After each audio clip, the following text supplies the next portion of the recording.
Okay, lesson 15. Go ahead, sis. Hi. Lesson 15. They've got us figured out now. Coreen's been wearing the same sweater for a week, so we're good. Okay. My thoughts are images that I have made. It is because the thoughts you think appear as images that you do not recognize them as nothing. You think them. And so you think you see them, right? We can only see them if we think them, right? Mm-hmm. That makes sense, doesn't it? Seeing is believing. Sorry, go ahead. Seeing is believing. This is how your seeing was made. This is the function you have given your body's eyes. It is not seeing. It is image making.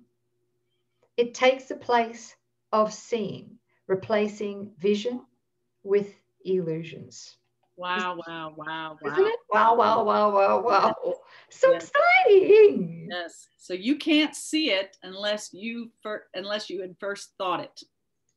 We're seeing our beliefs, and it's not even true seeing. It's an image in our mind that we project out there, and we call that seeing.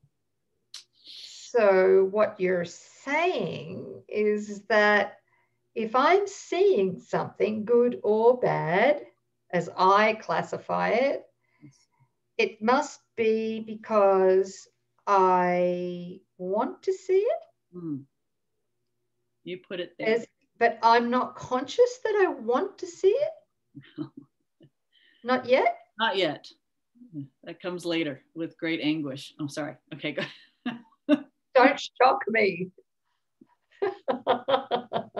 No anguish, right? No. But we do. We're going to have to sort that out as we go along with the Holy Spirit, right? Yes. Okay. Here we go.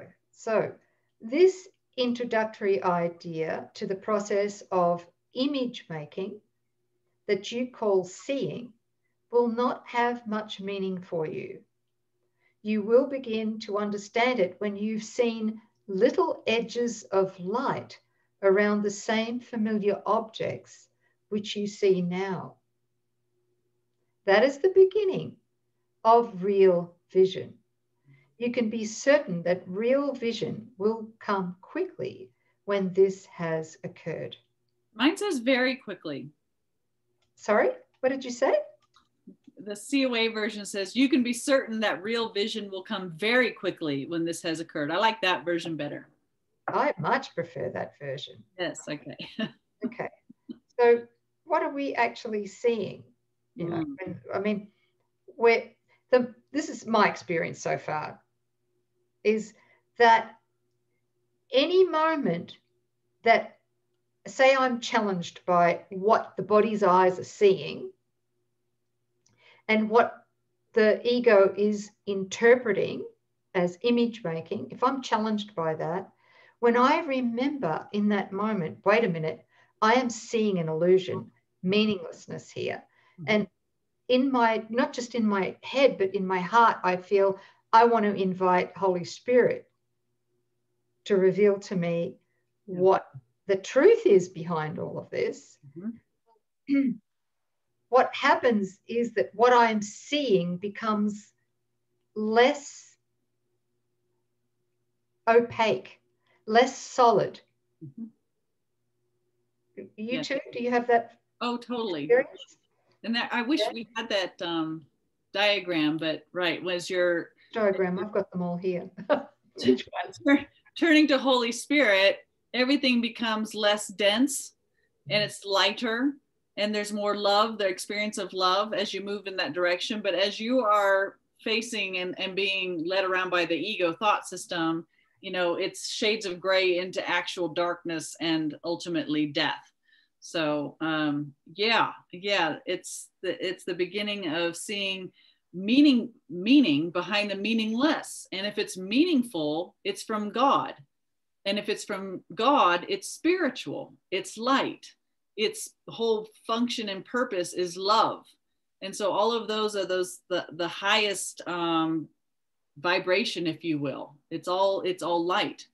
We're seeing it distorted, and the distortion makes light material and dense. So it's like a continuum depending on where you're at, but you'll start seeing the light when you desire that, when you're letting go of the meaningless. I don't know what anything is for. I know what I'm seeing is a distortion. Holy Spirit, show me what's true. Show me what's meaningful here. Yep.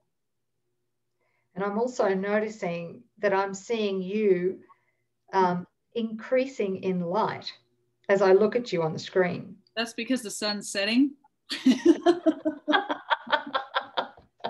Damn, I thought it was a real deal. I thought it was a real deal. I thought you were disappearing into the light. I'm going to send at about 4 p.m. Stay tuned. You know, when you lean back like that, actually, you lean back, you've got a beautiful shaft of light right there in your heart. Yeah, beautiful. Yeah, that's it. If I can move. Funny. I love the laughter. I just love it. Thank you. Yeah, you have to. Yeah. So let's go to paragraph 3. Yeah. Mm-hmm. As we go along,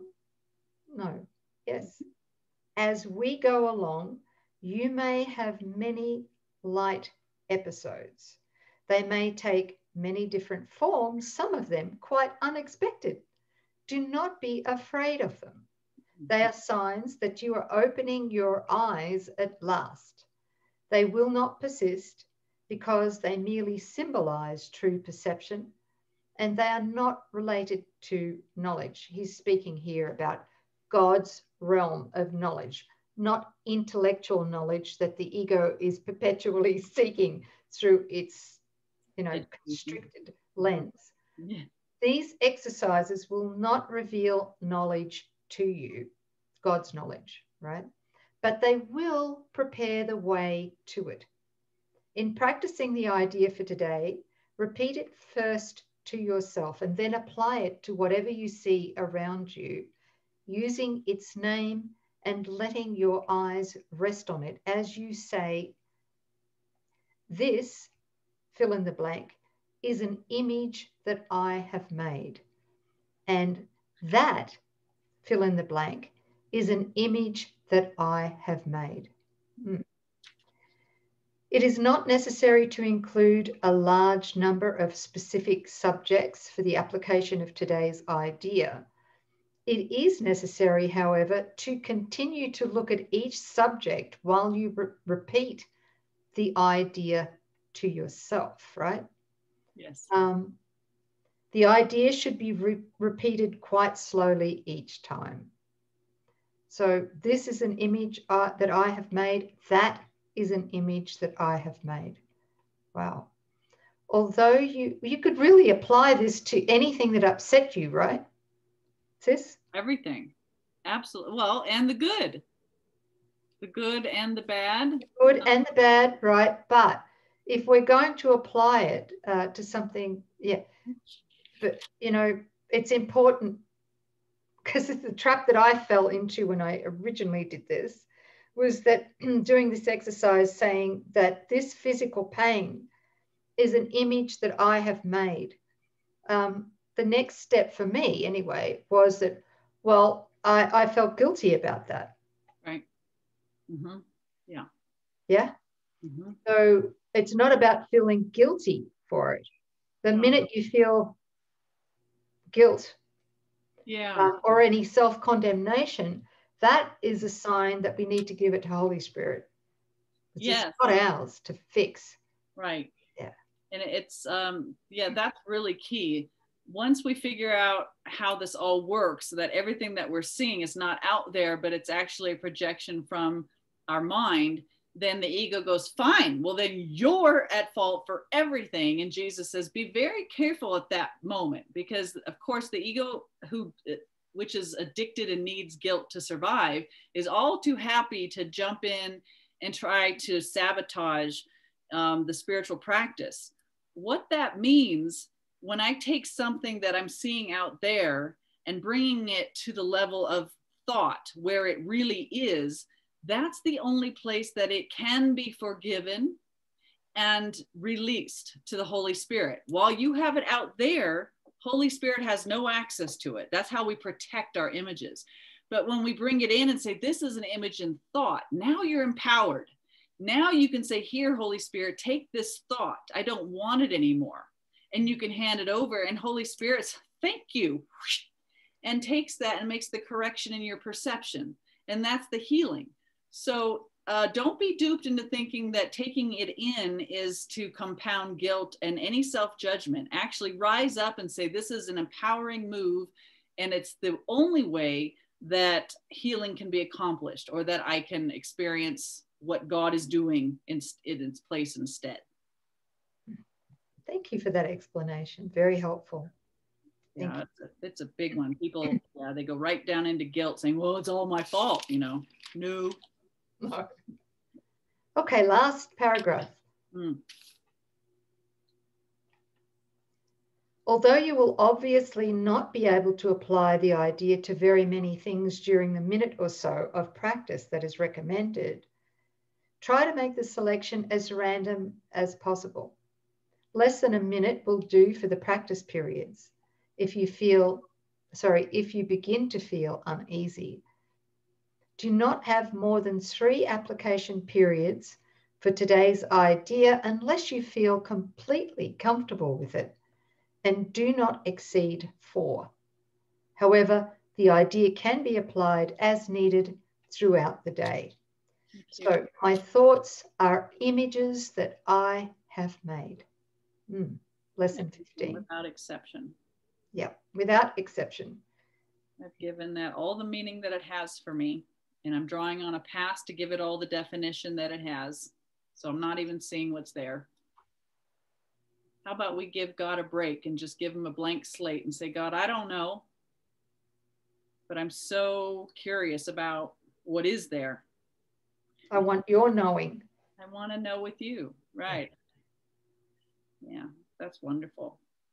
Image I have made. Thank you. So encouraging. I love doing this. Thanks, sis. Thank you. So do I. I enjoy it. Yeah, this is great. All right. So that was lesson 15. Well done, everybody. You're still with us. Don't give up. It's not your resistance. Yeah. All right. So if I haven't ascended, I'll be joining Nouk next time for the next lesson. I'll talk to you later. And we'll change our clothes. We'll change our clothes. Bye.